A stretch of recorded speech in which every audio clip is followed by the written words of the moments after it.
देखिए, पहले तो मैं आपको करेक्ट कर दूं, हमने ऐसा कभी नहीं कहा। हमारे डिप्टी सीएम तेजस्वी जी ने कहा कि नीतीश जी सबसे अनुभवी मुख्यमंत्री हैं आज की डेट में, क्या इससे कोई इनकार कर सकता है? एक आंदोलन में उनकी जड़ें रही है, क्या इससे कोई इनकार कर सकता है? अब रही बात आम आदमी पार्टी ये बयान दे कि अगला चुनाव, देखिए जनता, लोकतंत्र में जनता तय करती है कि चुनाव किसके किसके बीच में होगा या किन के बीच में होगा। ये जो नियो लिबरल ब्रांड वाली पॉलिटिक्स है ना, इससे भी देश को बचना होगा।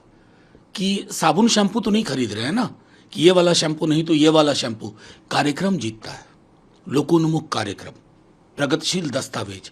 जो नेता हमारे तेजस्वी जी लगातार कह रहे हैं पहले साथ बैठेंगे।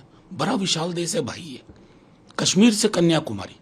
उस विशाल देश में विमर्श कैसे हो विपक्ष का, वो सबसे बेहतर आवश्यक है, सबसे जरूरी है। बाकी मुगालता और अतिरेक की बयान का मेरे पास तो कोई इलाज नहीं है। लेकिन आपने कहा ना, जो आपकी पार्टी अपोजिशन एकता की मजबूरी ये है कि बाकी पार्टी निष्कर्ष पर कैसे पहुंचे, चेहरा कौन होगा, उसके लिए बैठक सुझाव की बात बताते हैं। देखिए, दूसरी पार्टी तो साफ तौर पर कह रही है कि नहीं, मैं इसलिए कह रहा हूँ दूसरी पार्टी क्या कह रही है वो ये उनका है।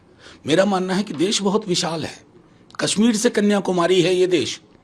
यहाँ इस देश की अलग अलग तरह की समस्याएं हैं, हर क्षेत्र की अपनी खूबियां हैं, अपनी चुनौतियां, अपने चैलेंजेस हैं।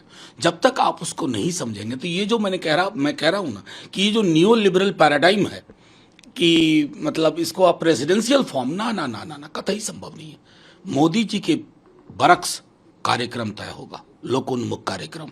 और इस विशाल देश का विशाल हृदय किसको नेता चुन लेगा, nobody knows as of now. 77 में भी इसी तरह के सवाल थे, लेकिन जनता ने उन सवालों को हल कर दिया ना। उसी क्षण का इंतजार करिए। बाकी मैंने कहा ना कि लोग कुछ भी कहने को स्वतंत्र हैं।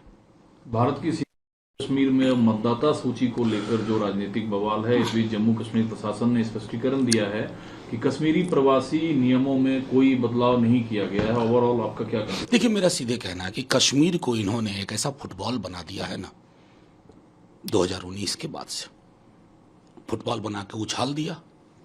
कोई क्लू नहीं है इनको। केंद्र की सरकार को कुछ नहीं पता। यहां बैठ करके सामान्य है, कश्मीर सामान्य है। वहां कुछ भी सामान्य नहीं है, जिंदगियां बदल गई हैं। मैंने बार बार कहा है कि कश्मीर अगर आपके लिए सिर्फ जमीन का टुकड़ा है तो आपको ये नीति मुबारक हो। लेकिन अगर आपके लिए जमीन का टुकड़ा नहीं है, वहां जिंदा लोग अगर बसते हैं, तो आपको अपनी सोच बदलनी होगी, अपनी नीयत बदलनी होगी, अपनी नीतियां बदलनी होगी। इतना बड़ा अगर कोई आप इनिशिएटिव ले रहे हैं, कोई पहलकदमी कर रहे हैं, क्या आपने स्टेक होल्डर से बात की?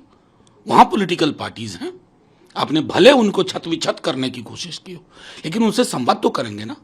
लोकतंत्र की जो मूल भावना है उसको कब तक आप इतना कत्ल करते रहिएगा? जिबा कर रहे हैं आप उसका। इसको, इस परिपाटी को खत्म कर।